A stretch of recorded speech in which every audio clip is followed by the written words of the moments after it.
Tinatayang aabot sa 207 milyong dolyar ang kabuuang halaga ng puhunan para sa mga service contract na tatagal ng 7 taon.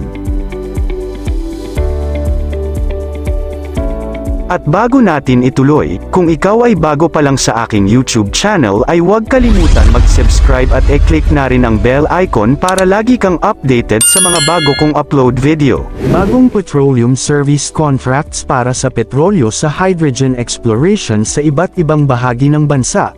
Sakop ng mga ikakasang gas exploration ang mga lugar sa Sulu Sea, Cagayan, Cebu, Northwest sa East Palawan, gayon din sa Central Luzon.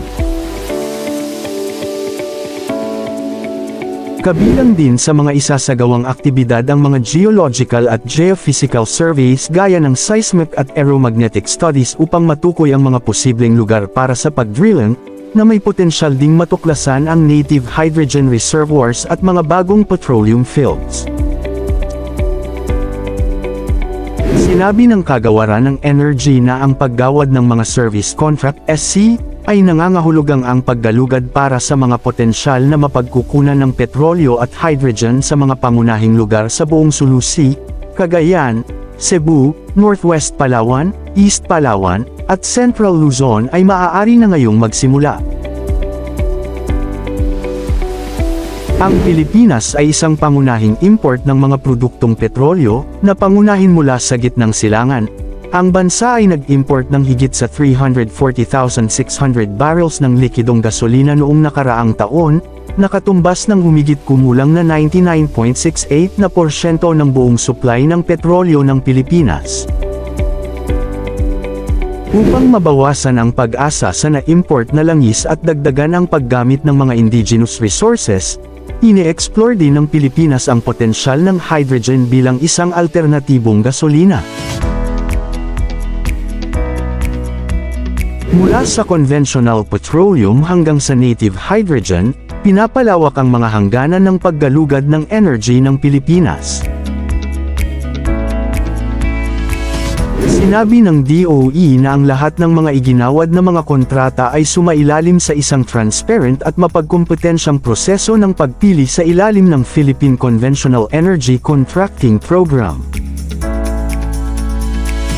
Sa mga kontrata sa lugar, ang mga kumpanya ay maaaring magsimula ng kani-kanilang mga programa sa trabaho, na kinabibilangan ng mga pag-aaral sa geological at geophysical, mga seismic survey, at mga aktibidad sa pag-drilling, kung naaangkop, upang masuri ang potensyal ng mga lugar ng kontrata. Inalawak ng TXT Energy Corporation ito ay kabilang sa 8 deal sa pagsaliksik kamakailan na nilagdaan upang mabuhay ang pamumuhunan sa industriya ng langis at gas ng Pilipinas. Ang pagsay ng SC-80 at 81 sa Sulu Sea, kasama ang SC-86 sa Northwest Palawan, ay nagmamarka ng isang makabuluhang hakbang pasulong para sa parehong TXT at ang sektor ng enerhiya ng Pilipinas, sabi ng chair ng TXT. Ang mga bagong proyekto na ito ay nagpapalawak ng aming pagkakaroon ng pag-explore sa Sulu Sea, isang lugar na may napatunayan na kasaysayan ng exploration at nangangako ng hindi nakakamit na potensyal, at palakasin ang pagkakaroon ng TXT sa lubos na masigasig na Northwest Palawan Basin. Sinabi ni Pangilinan na ang TXT ay nananatiling nakatuon sa pagtulong sa gobyerno na makamit ang kalayaan ng enerhiya sa pamamagitan ng responsableng pag-unlad ng mapagkukunan.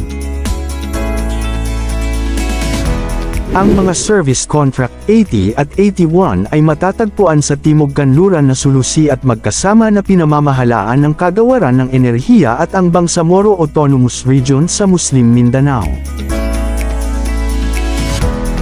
Ang joint venture ang Australia's Triangle Energy and the UK's Sonde Energy, each holding 37.5%, with TXT and Philodrill Corporation 12.5% sharing bawat isa. Ang dalawang Sulu Sea blocks ay sumasakop sa higit sa 1.3 milyong ektarya at kasama ang mga pagtuklas ng Dabocon at Palindag Gas, kasama ang prospect ng Halcon, na iminumungkahi ng mga naunang pag-aaral na may hawak na makabuluhang potensyal na reserba. Samantala, ang Contract Service 86 sa Northwest Palawan ay sumasakop sa 132,000 ektarya na malapit sa larangan ng Galok at kasama ang PXP subsidiary Forum Energy. Ang trabaho ay tututuon sa refining at drilling ng mga plano para sa mga prospect ng Malajan at Octon. Pinamamahalaan ng DOE at ang Ministry of Environment, Natural Resources, and Energy of the Bangsamoro Autonomous Region in Muslim Mindanao, BARMM MNRI. Ang mga contract service na ito ay naglalayong mabuhay ang exploration ng petrolyo sa Southern Sulu Sea, na bumubuo ng mga bagong oportunidad sa pang-ekonomiya at trabaho para sa mga komunidad sa buong BARMM at Mindanao.